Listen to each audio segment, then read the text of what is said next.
오늘날 인쇄 기술이 발달하다 보니까 위조 지폐가 상당히 많이 은행에서 발견된다고 합니다. 그래서 요즘에는 위조 지폐 전문가들을 각 은행마다 양성을 한다고 합니다. 처음에 위조 지폐를 구별하는 방법을 배우러 오는 사람들에게 위조 지폐를 어떻게 감별하는가 이렇게 물어봅니다. 여러 가지 방법을 얘기한다고 해요. 그런데 위조 지폐 가르치시는 전문가가 무슨 얘기를 하냐면 가짜 돈을 찾기 위해서는 여러분 한번 따라서 해주십시오. 진짜를 정확하게 알아야 한다. 가짜를 찾으려면 진짜 돈이 어떤 특징이 있고 어떤 모양새고 어떠한 기능을 갖고 있나를 정확하게 머리에 알고 눈으로도 알고 그래야지 가짜 지폐를 딱 보면 가짜 돈을 보면 즉시 거기서 찾아낼 수 있다는 거예요. 이 말은 구별할 수 있다는 거예요. 구별할 수 있다. 오늘날의 이 기독교 안에 얼마나 많은 이단들이 있는지 몰라요. 우리 한국만 해도 이단의 종류가 200가지가 넘는다고 제가 어떤 세미나에 가서 한번 들었습니다. 물론 진짜가 있으니까 당연히 그 유사 제품, 짜가, 우리 세상말로 짜가라고 하는 짝퉁이라고 하는 가짜가 있죠. 우리는 진짜 그리스도인으로서 믿음의 과정을 밟으며 하루하루 나가고 있는데 가짜들이 워낙 설치다 보니까 내가 믿고 있는 게 진짜일까? 내가 믿고 있는 게 잘 믿고 있는가? 라는 혼란이 발생합니다. 그래서 우리는 매 주일마다 이렇게 함께 모여서 하나님의 말씀을 자꾸만 바라보고 생각해보고 이것이 진짜구나. 이것이 정말로 참 진리구나. 이것이 정말로 나를 생명으로 이끌고 가고 있구나를 깨달아야만 합니다. 할렐루야. 그래서 이단을 연구하는 분들의 동일한 이야기예요. 이단을 제대로 연구하려면 내가 무엇을 정말로 믿고 있는지. 우리 기독교의 신앙은 지식으로만 이루어지지 않았어요. 우리 기독교 신앙은 지식도 있지만 삶의 실천하고도 관련이 있습니다. 그래서 내가 믿고 있는 것을 내 삶 속에 제대로 실천하지 아니하면 가짜인 것으로 판명됩니다. 완벽하지는 않지만 우리의 마음속에 늘 그와 같은 소망, 진짜로 신앙생활을 해야 한다는 삶의 신앙의 자세가 있어요. 과연 어떻게 하면 정말로 우리가 예수님을 제대로 따라갈 수 있을까? 사도 바울은 이 고린도 교회에 보내는 골로새 편지를 통해서 이 골로새 교회에 보내는 편지를 통해서 우리에게 메시지를 분명하게 주고 있습니다. 학자들은 이 골로새 교회가 오늘 본문에도 등장하지만 정리를 해서 세 가지의 큰 문제가 있었다고 생각합니다. 첫 번째는 헛된 그 당시에 헬라 철학을 가졌어요. 이 골로새 교회는 죄송합니다. 잠깐만. 고린도가 익숙해서 이 골로새 교회는 사도 바울 선생님이 개척한 교회가 아니에요. 에바브라라고 하는 제자가 개척한 교회. 제자가 개척한 교회인데 그 교회에 자꾸만 이상한 문제들이 생기기 시작한다는 이야기를 감옥에서 들었어요. 그 감옥에서 주 60년, 62년 사이에 그 이야기를 듣고 에바브라가 소식을 전했기 때문에 그거에 대한 해결책을 쭉 썼는데 첫 번째는 그 문제점이 뭐냐면 헬라 철학. 이걸 여기 오늘 본문에는 헛된 철학이라고. 헛된 사상이라고 오늘 본문에 기록하고 있어요. 헬라 철학은 뭘까? 여러분이 거의 다 알고 계십니다. 그리스 로마 신화예요. 그리스 로마. 그래서 이 교회, 이 골로새 성스러운 교회 안에 순수한 신앙인들 사이에 자꾸만 세상의 헛된 철학들, 그리스 로마 신화들이 살살살살 들어오기 시작해서 한 구석에 자리를 잡아요. 오늘날 이걸 21세기 한국 교회에 적용해 본다면 정보 과잉의 시대, 우리가 유튜브라든지 또 텔레비전이라든지 오늘날의 이 핸드폰, 너무 많은 폭발적인 정말 쓰레기 같은 지식들이 우리의 주변을 휩쓸고 다니고 있습니다. 여러분이 보고 있는 그 많은, 저를 포함해서 저도 보거든요. 거의 쓰레기와 같은 그런 정보들이 우리의 신앙의 본질에 계속적인 악한 것들을 심어요. 안 봐도 될 것에 너무 많이 보다가 눈이 충수해요. 그래서 안과만 젖는 거예요. 국가에서 1인당 또 15만 원씩 20만 원씩 줬는데 안과가 또 안경원이 거의 매출액에 배가 올랐답니다. 뒤에는 이때다 그러고 전부 다 안경 맞추러 그러니까 안 놀라시네요. 얼마나 열심히 그냥 했는지 제가 그 영상을 한번 준비할까 하다가 안 했어요. 밥을 먹고 있는데 아들이 하도 이렇게 하니까 엄마가 화가 나니까 똑같이 그 막 테이프로 갖고 와서 그냥 이 핸드폰을 여기다 붙여갖고 엄마가 뒤에서 막 감아보세요. 제가 다음에 한번 시간 되면 오후 예배 때 한번 보여드릴게요. 얼마나 화가 나는지 엄마가 뒤에 와가지고 막 테이프로 그냥. 근데 웃을 얘기가 아니에요. 저도 그렇고 여러분도 그렇고 이 헬라 철학, 이 그리스 로마 신화거든요. 진짜가 아니에요. 근데 그것들이 이 골로새 교회 안에 우리는 요즘에 얼마나 심각한지 거짓 뉴스라고 그래서 가짜 뉴스라고 해서 그 가짜 뉴스가 유튜브에 어마어마하게 퍼져요. 그런데 그걸 믿고 별것도 아닌데 거기에 흥분하고 별것도 아닌데 우리는 두 번째는 이 골로새 교회의 위기는 어디서 왔느냐? 율법주의였습니다. 이 율법주의는 뭘까? 자신의 공로, 행위를 내세우는 거예요. 내가 이렇게 선한 일을 했다. 참 그럴듯해요, 이게 사실은. 우리 헷갈리는 것 중에 하나가 바로 이거죠. 우리가 하나님의 전적인 은혜를 강조하면서도 우리의 인간의 이 끝없는 욕망 속에서는 내가 했는데라고 하는 이 율법주의가 판을 쳐. 이 골로새 교회도 이방인 교회였는데 처음에 사도 바울이 또 에바브라가 열심으로 복음을 가르치고 전할 때는 하나님의 전적인 은혜를 이야기했어요. 시간이 가면 갈수록 교회 안에 자꾸만 공로주의, 율법주의가 판을 쳐요. 여러분 옆에 분한테 한번 이야기하십시오. 성도님은 전적인 하나님의 은혜로 살고 있습니다. 이거요, 자꾸만 반복해요. 인간은요, 끊임없이 내가 했는데, 내가 잘하는데, 내가 무엇을 했는데, 내가 신앙생활을 얼마나 했는데. 오늘날 교회 안에 21세기에 이 율법주의를 적용하면 이 자본주의가 판을 쳐요. 교회 안에도 돈들이 판을 쳐요. 그러다 보니까 교회라고 하는 것 자체가 돈에 막 휘둘려요. 현대교회가 이웃을 돌보고 사랑하고 전도하고 교회의 선한 영향력을 세상 밖으로 막 흘러가는 게 아니라 교회를 크게 지어야 돼. 선교관을 크게 지어야 돼. 뭐를 해야 돼. 뭐를 해야 돼.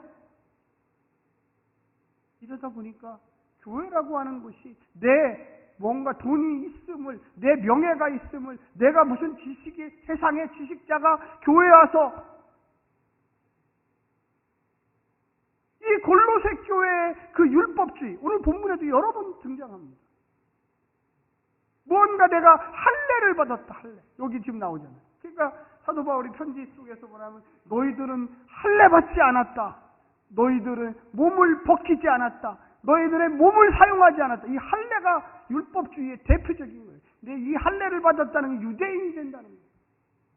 너희는 마음의 할례를 받았다. 할렐루야. 유대인들이 육신의 할례, 또 정결법, 깨끗함. 우리는 이방인들과 밥 먹지 아니한다. 이걸 굉장히 강조를 했어요. 우리는 하나님의 백성이기 때문에 저 더러운 이방인들과는 함께하지 아니한다. 이 율법주의의 대표적인 게 할례하고 정결법이죠. 사도 바울이 너희들은 이방인이다. 너희들은 처음부터 유대인이 아니었다. 그래서 이 율법주의의 문제점을 여실히 나타내요.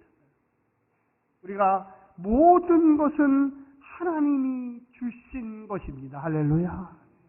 경제적인 여유가 있는 것도 하나님이 주신 거예요. 몸이 건강한 것도 하나님이 주신 거예요. 지식을 많이 아는 것도 하나님이 주신 거예요. 말을 잘하는 것도 하나님이 주시는 거예요.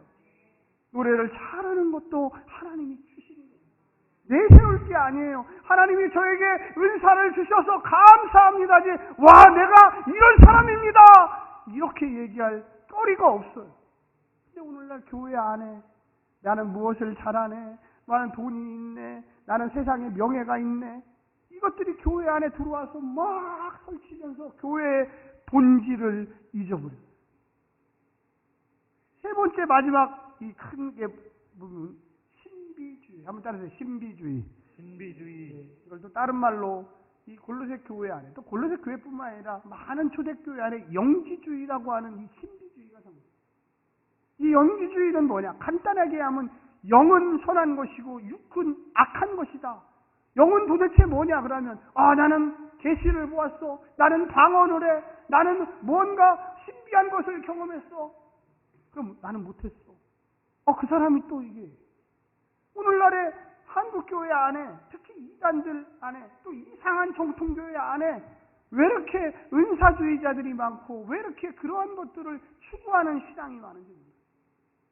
우리가 하나님이 주신 것, 은사도 방언을 한다든지 예언을 한다든지 그 모든 영적인 것들도 하나님이 주신 것입니다. 할렐루야.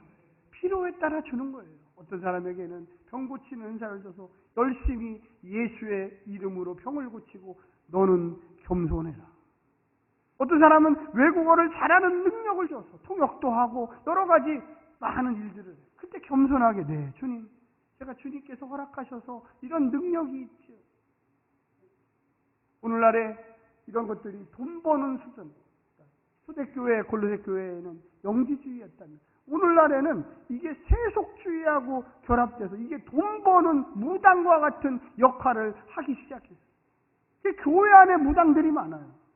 우리 다행한 것은 우리 행복한 교회에는 무당이 없어요. 할렐루야. 많아요. 교회 안에 보면 무당들이 많아요. 어떤 권사님이 100일 기도했는데 그냥 영안이 띄어져가지고 막 미래에 너의 결혼할 남자는 누구다, 동쪽에서 온다, 하여튼 이상한 게 많아요. 이게 바로 세 가지의 골로새 교회의 문제였어요. 헛된 철학과 율법주의와 영지주의. 이것이 오늘날 우리 현대 교회, 한국 교회 안에도 많이 들어와 있어요. 그래서 정보가 과잉돼서 세상 것에 너무 많이 노출되어 있는 성도들. 두 번째는 돈의 힘, 자본주의의 힘, 이것이 꽉 교회 안에 들어와 있어요. 세 번째는 세속주의와 결합한 종교 혼합주의. 그래서 무언가 은사가 있다고 하는 사람들이 돈과 연합돼서 무언가 그것이 큰 능력을 발휘할 것처럼 얘기합니다. 그럼 이 문제점을 잘 얘기했으니 이제는 해결점을 오늘 본문을 읽어가면서 한 번씩 찾아봐야 합니다. 여러분, 우리 6절 말씀을 같이 보겠습니다. 아주 중요해요. 이게 중요해요. 한번 같이 읽겠습니다. 시작. 그러므로 너희가 그리스도 예수를 주로 받았으니 그 안에서 행하되. 여기에서 보면 예수를 주로 받았으니라고 얘기해요. 이 받았다는 게 뭘까? 이 받았다라는 것은 왕으로 모셨다. 이제 우리의 삶이 예수를 믿었다는 거예요. 여러분, 교회를 다닌다 이게 아니에요. 나는 신앙생활하면서 내 삶의 구조가 바뀌었습니다. 여기서 받았다고 하는 이야기는 나는 이제 예수가 나의 왕입니다. 할렐루야.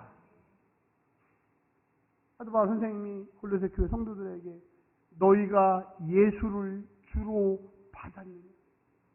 너희의 우선순위가 뭐냐? 우선순위. 너희가 정말로 누구의 명령을 받고 사느냐? 헬라, 그리스, 로마의 헛된 철학을 너희들은 우선순위를 머릿속에 두느냐? 아니면 예수 그리스도를 주인으로 받았으니 그분이 나의 왕이시며. 한번 따라서 해주시죠. 예수님이 나의 삶의 왕이십니다. 우리는 왕의 명령만 따라야 돼요. 우리가 이걸 잊어버리면 안 돼요. 이게 제일 중요해요. 오늘 이 핵심을 잊어버리면 안 돼요. 우리는 예수 그리스도가 나의 왕입니다. 왕은요, 좋은 일만 시키지 않아요. 세상의 왕도 전쟁이 나면 너 저쪽에 가서 군대로 입대해서 죽어! 그러면 세상의 왕의 명령을 따라서도 가서 죽어요. 사랑하는 누구야? 너 지금 사단들이 설치고 있으니까 저 사단들을 나의 이름으로 가서 다 물리쳐라. 그러면 죽게를 가고 와서 물리치는 거예요. 이 골로새 성도들은 로마 제국이라는 거대 제국 안에 살았기 때문에 이 우선순위라는 게 무엇인지 알았어요. 아, 내가 예수를 믿는다는 게 교회를 다니는구나. 행복한 교회 나는 다녀. 아니에요. 내가 예수를 믿는다는 것은 이제 나의 삶의 구조를 예수는 나의 왕, 나는 그분의 명령에 순종하며 절대적으로 복종하면서 살겠습니다. 그게 바로 신앙생활을 한다는 거예요. 할렐루야. 잊어버리면 안 돼요. 이걸 잊어버리는 순간 자꾸만 세상의 헛된 신화들과 철학들과 그 쓰잘데기 없는 많은 이런 지식들이 우리를 헷갈리게는 막 혼동을 시키고 이게 뭐지? 이런 말이에요. 그때마다 나는 예수 믿었어. 나는 예수님을 나의 모든 우선순위의 왕의 결정으로 받아들여요. 설사 내가 이런 마음이 있어도 주님이 명령하시면 네, 알겠습니다. 주님 명령에 나는 순종하겠습니다. 이런 자세예요. 이게 1번 자세예요. 이 모든 것을 해결하는 1번. 그 다음에 7절에 보면 그 안에 뿌리를 박으며 세움을 받아 교훈을 받은 대로 믿음에 굳게 서서 뭐한다? 감사함을 넘치게 하라. 여러분, 예수님이 내 마음에 딱 서 있어야지 7절 말씀에 뿌리를 내리고 또 거기에 보면 세움을 받아 뿌리를 내렸어요. 그 다음에 세움을 받았어요. 그 다음에 교훈. 내 삶 속에 나타나는 이제 열매들, 성령의 열매들 7가지가 막 나타나기 시작해요. 희락과 자비와 양성과 오래 참음과 온유와 절제가 내 삶 속에서 이제 나타나요. 뿌리를 내려야지 그 뿌리에서 싹이 나고 줄기가 나고 꽃이 피고 그것에서 열매가 나타나기 시작합니다. 할렐루야. 많은 성도들이 교회를 오래 다녀도 저는 자꾸만 믿음이 흔들려요. 그렇게 이야기하시는 분이 실제로 있어요. 그런 분들의 특징이 뭐냐? 겉은 멋있어요. 근데 뿌리가 없어요. 뿌리가 없다 보니까 어떤 일이 벌어집니까? 조금만 어려움이 오면 흔들려요. 좀 신앙에 힘듦이 오면 넘어져요. 뭔가 파도 한 번 치면 완전히 자빠져서 뿌랭이가 드러나는데 뿌랭이가 요만해요. 1m, 2m, 3m, 5m, 10m 되는 신앙의 뿌리를 형성하지를 못해요. 당연히 열매도 없죠. 열매가 있다 해도 조그마한 아무런 무가치한 열매를 맺어요. 여기 오늘 본문에 사도 바울 선생님이 하는 게 7절에 그 안에 예수 안에 뿌리를 박으며 세움을 받아 교훈을 받은 대로 믿음에 뭐에 서서? 믿음에 굳게 서서. 할렐루야. 옆에 분한테 한번 얘기해 주십시오.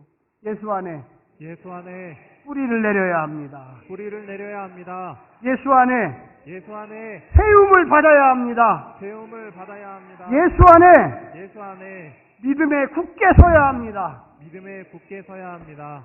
제가 금방도 말씀드렸지만 이 안에 고난과 환난과 시험과 마귀의 붙들림과 올무와 이런 단어가 다 들어있는 거예요. 사도 바울이 그냥 얘기한 게 아니에요. 왜 내 삶 속에는 열매가 없을까? 왜 믿음의 열매, 성령의 열매들이 나타나지 않을까? 여러분 오늘 고민하셔야 합니다. 아까 첫 번째 1번 원리가 뭐라고 그랬습니까? 내 마음의 주는, 내 마음의 왕은 예수님이다. 항상 명심하지 않으면 신앙생활 20년 했네, 40년 했네, 우리 지금 몇 대 집안이네 해도 항상 흔들려. 항상 흔들려. 왜? 신앙의 뿌리가 요만해. 1m도 안 돼. 그러니까 바람 한번 치면 와르르 무너지고 그것도 다시 세우려면 또 10년이 필요하고 또 조금 선 것 같아. 근데 뿌리는 이만해. 그러니 거기서 무슨 열매가 맺히겠어. 사랑하는 성도 여러분, 그 어떤 열매 맺는 나무도요, 바람이 불어요. 눈이 와요. 비가 와요. 어떨 때는 비가 안 와요. 그러면서 그 고난과 어려움 가운데 뿌리는 점점 물을 찾아서 근원 되시는 생명수 되시는 예수님을 찾아서 밑으로 나아갑니다. 할렐루야. 고난은요 다 같이 와요. 혼자 오는 게 아니에요. 옆에 있는 권사님도 오시고 장로님도 오고 뒤에 있는 집사님도 오고 새신자도 오고 예수를 50년 믿은 가정도 오고 계속적으로 사단은 우리를 넘어뜨리기 위해서 계속적으로 우리를 흔들어대요. 그때마다 내가 예수 안에 신앙의 뿌리를 내리고 계속적으로 밑으로 가야 돼요. 거꾸로 위로 가면 어떻게 되냐? 그러면 그 바람의 힘에 더 많이 영향을 받아요. 밑으로 내릴수록 어떠한 바람이 와도 흔들리지 않고 있습니다. 어떤 식물학자가 조사를 했답니다. 커다란 태풍이 오고 비바람이 올 때 도대체 흔들리지 않고 살아남는 그 나무들에 한번 파봤대요. 대부분의 나무가 다 쓰러졌는데 왜 이 나무는 끄떡없이 잘 버텼을까? 역시 마찬가지로 어마어마한 깊이에 뿌리를 내리고 있었답니다. 할렐루야. 사랑하는 성도 여러분, 오늘 본문에 나오는 세움을 받아 교훈을 받은 대로 믿음에 굳게 서서 감사함을 넘치게 하라. 한번 따라서 해서 감사함을 넘치게 합시다. 그래서 사도 바울이 했던 말 중에 범사에 항상 쉬지 말고 아멘. 사도 바울이 그냥 얘기하는 게 아니에요. 우리가 좀 어려움이 오면요, 누구나 그래, 저도 그래. 그냥 입에서 감사가 아니라 불평, 불만, 남 탓, 내 스스로 아이고 이 바보 같은 놈 왜 이렇게 했어? 이런 게 끊임없이 나와요. 한두 번 나오는 게 아니에요. 근데 그것은요, 예수님을 내 구주로 아직도 섬기지 않고 있다는 증거예요. 설사 예수님을 내 구주로 믿습니다 했는데 내 뿌랭이를 보면 아주 얕다는 증거예요. 무언가 밖으로는 막 쓴 것 같은데 뿌리는 약하다는 증거예요. 아까도 얘기했지만 세상에 그 많은 쓰레기 같은 지식들이 내 옆에 늘 붙어 있어요. 이상하게 영지주의자들의 눈에 휩싸여요. 그 이단에 가는 사람들 대부분 보면은요, 영지주의자들. 막 성령을 받았네. 막 뭔가를 했네. 막 뭐 꿈에 뭐가 보이네. 여러분, 꿈에 보이면 한번 따라서 해주세요. 꿈에 보이면 개꿈이다. 그런 거 좋아하지 마세요. 마저도 이상한 거야. 우리의 마음속에는 말씀이 있고 예수님이 있고 그 말씀대로 살아야 되겠다는 본질이 있는 거예요. 할렐루야. 우연의 일치를 맞았구나 이렇게 생각하고 그냥 끝나면 되는 거지. 그거를 알고 이제 나는 꿈만 꾸면은 그때부터는 꿈만 꾸면 어떻게 돼요? 꿈만 꾸면 이제 막 쫓아다니는 거예요. 누군가 우리 교회 김 권사님이 잘한다는데 이 꿈을 좀 해석을 해줘야 돼요. 저는 꿈 꿨다고 저에게 전화하시는 성도님이 없어서 너무 좋습니다. 할렐루야. 저는 꿈 해몽가도 아니고 그런 거 잘 몰라요. 같이 기도합시다. 믿음으로 기도합시다. 여러분 그 다음에 한번 볼까요? 쭉 넘어와가지고 이제 우리가 좀 시간도 없고 하니까 거기에 보면 좀 어려운 말씀도 있어요. 제가 다음에 한번 시간을 내서 한번 얘기해요. 19절 한번 같이 보겠습니다. 19절. 한번 같이 읽겠습니다. 시작. 머리를 붙들지 아니하느니라. 온 몸이 머리로 말미암아 마디와 힘줄로 공급함을 받고 연합하여 하나님이 자라게 하심으로 자라느니라. 여러분 우리 몸을 또 이 사도 바울이 얘기합니다. 너희가 어떻게 하면 그리스도 중심의 삶을 살 수 있어? 몸, 머리로 말미암아. 머리가 예수님이십니다. 성경에는 예수님이라고 말해요. 머리로 말미암아. 머리가 명령을 내려요. 그러면 이 마디, 손과 발과 이것들이 여기에 도움을 줘야 돼요. 머리는 앞으로 가! 그러는데 나는 뒤로 돌아서 막 가고 있으면 이건 이상한 거예요. 우리의 머리 대신 예수님이 주성배 우측으로 열심히 뛰어.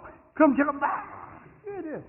근데 저는 안 갑니다. 저는 좌측으로 가겠습니다. 이거는 문제. 우리가 알면서도 입으로 감사해라. 마음으로 진심으로 감사해라. 감사한 삶을 소망해라. 믿고 기도해라. 머리. 근데 세상에 아까 얘기했지만 풍파가 오면 어이구 어떻게 하지? 근심, 걱정, 온갖 잡생각. 하나님이 내가 너와 함께 하니까 걱정하지 말고 무릎 꿇고 그 두려운 마음을 나에게 구하라. 할렐루야. 오늘 본문 19절에 금방 읽었지만 마디와 힘줄로 공급함을 받고 연합하여 하나님이 자라게 하시느니라. 할렐루야. 사랑하는 성도 여러분, 우리 인생을 살다 보면 육신이 아프고 사업도 망하고 어쩔 때는 자식들이 정말로 이렇게까지 나를 괴롭히고 속색이나 이해할 수 없는 일들이 막 생겨요. 한두 개가 아니라 막 생겨요. 근데 머릿속에서는 교회에서 배운 대로 하나님 말씀대로 범사에 감사하고 항상 기뻐하고 쉬지 말고 기도하러 계속 얘기하는데 성령님이 우리의 마음을 막 계속 두드려요. 너무 두려워하지 말라. 내가 너와 함께함이나 놀라지 말라. 나는 내 하나님이 되리라. 계속 얘기하는데 내 입에서는 계속 불평과 불만과 남 탓과 끊임없이 이거하고 이 머리하고 입하고 따로 놀아요. 놀라지 말라. 그 광풍은 지나가리라. 그거 없어도 내가 너와 함께 하니까 너는 사는데 지장 없다. 근데 우리는 자꾸만 아이고 큰일 났네. 아이고 큰일 났네. 이거 어떻게 하지? 이거 어떻게 방법이 없나?